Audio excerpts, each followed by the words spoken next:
Let's keep going with our exploration of matrix multiplication via linear combination of the rows. Here we'll talk about a second example on how to do that operation. Suppose we have a 4x4 modeling matrix A, which in general is an m by n, but in this case is a 4x4, and it's given by this entry by entry definition.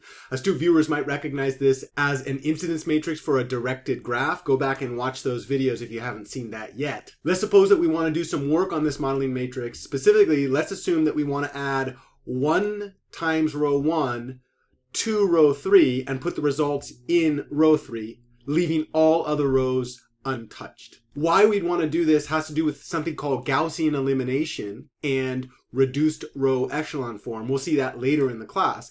But the whole idea here is that we're going to take linear combinations of the rows and strategically place the output in other rows as we work. Given this example, let's go back to the intuition. When we have a modeling matrix that is generated, like the one we just saw, and we want to do algebraic work on that modeling matrix, we can use matrix multiplication. Remember, if we want to manipulate the rows of A, then we use left multiplication. So think about this matrix X as a hammer, and we're going to tap the matrix on the left-hand side. And when we tap it on the left-hand side, we manipulate the rows of that matrix, producing the desired output that we want. Another way to say that is, when the modeling matrix shows up on the right and the algebraic worker is on the left, we chunk all data into rows. We split X into rows, A into rows, and B into rows. And we can say that in another way, to do algebraic work on the rows of our modeling matrix, we multiply on the left. In this example, we're trying to take a linear combination of rows 1 and 3 and then put the results into row 3. And my claim is that shear matrices are designed to do exactly this operation. Take linear combinations of 2 rows and put the results in a specific location, leaving all other rows untouched. So in this case, we have the modeling matrix A, which is our incidence matrix for a digraph. And then on the left-hand side, because we're trying to manipulate the rows, we multiply by the shear matrix S31 of 1. If you need a reminder of shear matrices, go back and watch that other video. Point of the matter, though, is that here, this S31 of 1 is the identity matrix, in this case, the 4x4 identity matrix, where entry 3, 1 is given by the number 1. And that's exactly what you see. The 4x4 identity matrix, entry 3, 1 is 1. We're going to see that this matrix leaves rows 1, 2, and 4 untouched. 1, 2, and 4. And then in row 3, I take 1 times row 1 multiplied by 1 times row 3, and I add the results and put it into row 3. In other words, I take a linear combination of rows 1 and 3 with scalar multiples 1 times row 1, 1 times row 3, add them together and put the results into row 3. You see how fast I did that? It's because I've trained myself to recognize row vector matrix multiplication. The whole point of this example is for you to start building that training.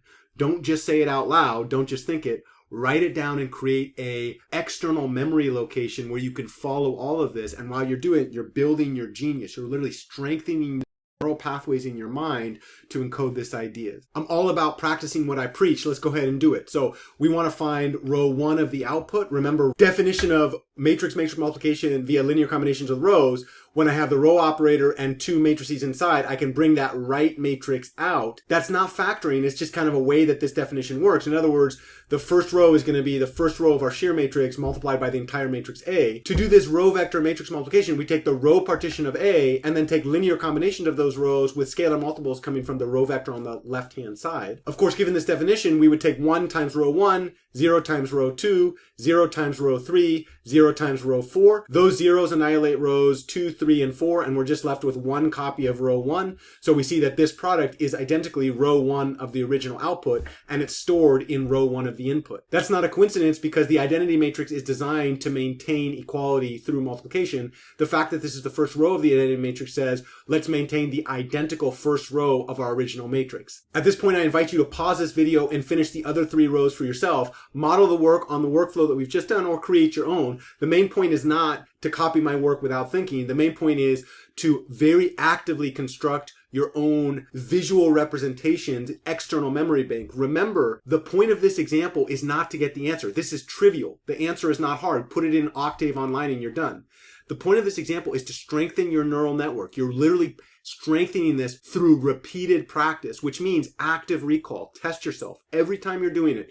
test yourself on the definitions and see if you can remember. And every time you make a mistake, correct that mistake and improve, right? One of the great ways to do this is to spread out those examples over multiple days and try them over and over and over again. This would be a great time to do it. Push pause on the video, finish the other 3 rows on yourself, model your work, add extra ideas, verbal descriptions, really make this beautiful for yourself. Of course, I'm going to keep going in this video so that you can see that I'm not just talking the talk, I'm walking the walk every day of the week and twice on Sunday. So with that, if we want row 2 of our output, we're going to bring A out of the row operator. So row 2 of this product is row 2 of the left matrix multiplied by the right matrix.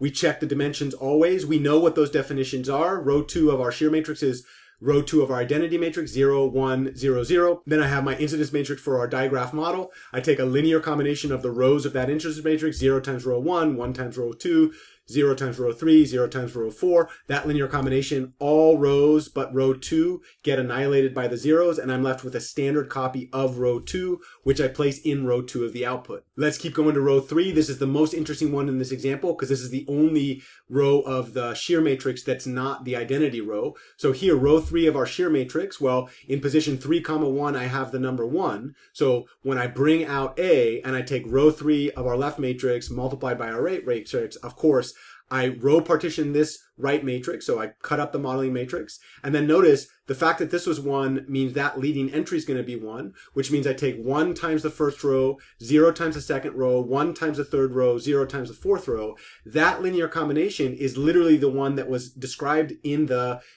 example description. I want to take 1 times row 1, add it to row 3, and then put the results into row 3 of my output. That's exactly what I've done. So check this out. 1 plus negative 1 is 0.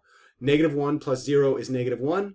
0 plus 1 is 1. 0 plus 0 is 1. So this is the sum of rows 1 and 3. The only reason that it's 1 times row 1 is because the number in that shear matrix was 1. If this was 2, then I would put a 2 right there, and that would have been 2 times row 1. One thing I want to note here, do you notice that when I add these two, I get a 0 here? This is a very famous thing called Gaussian elimination. We're going to see this in lessons 12 through 18.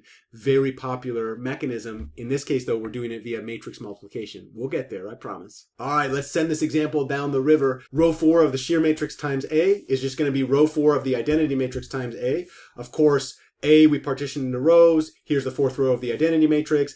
You know, I could just do this in my mind at this point.